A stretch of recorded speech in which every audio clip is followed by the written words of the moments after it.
So the iPhone 11 is coming out in less than 2 months, pretty much. September is around the corner, and I want to talk more about the iPhone 11 leaks and rumors. Now, pretty much the rumors been a little bit on the dry side. We heard about the camera module. This is pretty much the confirmed official design. May as well be, Apple don't really have time to really change the design, so this is it. Hate it or love it, this is the iPhone 11. Honestly, it's just not exciting. Hearing about the rumors is not enough excitement to make me spend another $1,000 on the iPhone. Now, I'm still rocking out with my iPhone 10, and I'm fine with it. The 10s is worth a skip because it's an S model. You don't really need to upgrade it. But the iPhone 11 is pretty much the iPhone 7 of the iPhone 10 series. So thinking back at the iPhone 7, when that came out, it was the same exact design as the iPhone 6 and 6S. They changed the camera module on the back. I didn't get that. Okay, Siri. They changed the camera module on the back, so it's 2 cameras which enable portrait mode and optical zooming, which is pretty cool. I mean, but I can't search for photos here. why is my Siri activated? Tell me that. I don't know why. But it was cool. You had the 2 cameras which activate the portrait and the optical zoom in. But if you're coming from the iPhone 6S, it just wasn't enough to justify the upgrade. And then same thing with the iPhone 11. It's just the iPhone 7 of the iPhone 10 series, if that makes any sense. So you get into a better camera. So you have an ultra wide angle lens camera. You have the wide angle lens camera. And you have the telephoto lens. So yeah, I mean, unless you take a lot of videos on your iPhone, then go ahead, knock yourself out. But for me, still rocking out with an iPhone 10, I'm gonna skip 2019's iPhone and I'm gonna go straight ahead to the 2020 iPhones. That's gonna be more of an upgrade. If you have an iPhone 7 or earlier, this might be a right upgrade for you, but I recommend waiting until the 2020 iPhone because that iPhone is gonna feature a 120 hertz display similar to the iPad Pro. It's gonna have it's going to feature a smaller notch. I think Apple should just ditch the notch already. It's a possibility that Touch ID might be making a return too, so it's going to be embedded into the screen. And trust me guys, that 128 hertz is definitely a major improvement. Anytime you make a screen improvement like that justifies the upgrade. But put it in perspective, this year's iPhone, the iPhone 11, is not going to have that. It's going to have the same exact display as the iPhone 10 and 10s, or if you're going with the 10s Max, it's going to be the same thing as the 11 Max. Man, Apple with these names. Also, the 2020 iPhones is going to feature 5G technology. 2020 is the year of 5G. Right now, it's just a race between who's going to do it the best and the first. Who's going to do it first and the best. That's more proper. And all iPhones in 2020 will feature an OLED display. So that stands for organic LED display, which is far more superior than LED. It's more efficient. It's going to save on battery life. It's going to look a lot more crisper and sharper. And colors are going to look vibrant.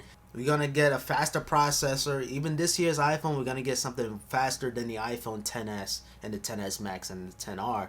But the 2020 iPhones is going to be even faster than this year's iPhone, which is pretty insane because Apple right now with their chipset, they're on top of the food chain. So we're going to get the A14 chip.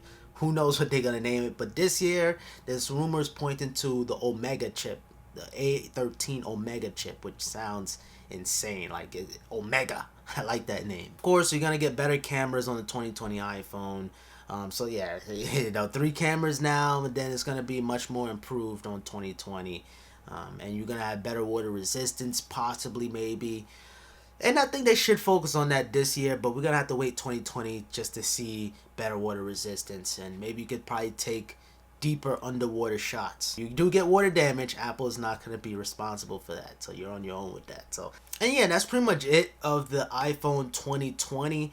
I know it's not that much, but it's far more exciting than the 2019 iPhones. The only thing we know about the 2019 iPhones is the third camera, the ultra wide angle lens camera.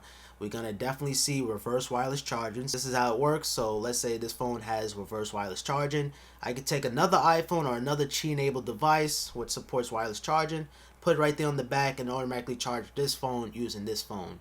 So basically I'm charging this phone using this. So this is like the charging pad, and this is just boop. But it's really aimed towards the Airpods because it's not taking that much power, so you could quickly charge your Airpods on the go. But other than that, away from the processor and maybe the battery efficiency, it's not really exciting, guys. It's really not. The notch is going to remain the same. The screen is going to be the same.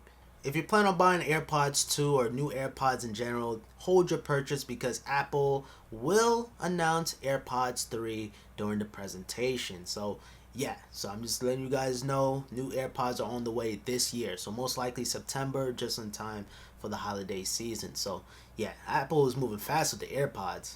I was talking to my boy Vinny and Geskin too, because it's that time. Normally, I like to get models and stuff of the new iPhones, but I'm not really interested this year to get new models because you could just take these iPhones, the iPhone 10 or even the 10s Max, and just put the camera module of the iPhone 11 on the back. So basically, it's gonna double the size of this camera. But the 2020 iPhones, I might pick up some models. Now, last year, I picked up the iPhone 10s Max and the iPhone 10R or the iPhone 9. That's when we was calling it back in the days. These are the models. Now, this is the one that Vinny and Geskin sent me. This one kind of cracked up. This one is all messed up. I actually stepped on this one by accident. But yeah, it was a little bit more exciting to see these because these were new iPhones. Like this was a new size, and then we had the more affordable iPhone 10R. So that was pretty cool. And I actually made an experiment in college asking people if they were willing to upgrade their iPhone. Yeah, so good memories, man. Good times, man. I was the coolest kid in school with the iPhone 10s Max before it was released with these models. But yeah, so this year I'm skipping out altogether. No models, no new iPhones. Maybe I might buy one just to review it, but maybe I might even just return it and get my money back because these phones are expensive, guys. $1,000. Let's not forget that $1,000 price tag, and then we're not even talking about the Max. It's not gonna get cheaper. It's only gonna get expensive from here on out, unless Apple is generous how they did the price cut with the MacBooks. That was pretty impressive of Apple to put the touch bar on the baseline of the MacBook Pro. More about that down the road. I might make another video on that. But overall, guys, that pretty much concludes today's video. Let me know down in the comments down below what are your thoughts and opinions on the iPhone 11, the 11 Max, and the 11R. Are you going to upgrade? Are you excited? Just let me know down in the comments down below. And drop a like on this video. Help me out tremendously. Subscribe if you're new around here with notifications on. And don't forget to follow me on Twitter and on Instagram at SimplyPops. Have a simple day. Peace.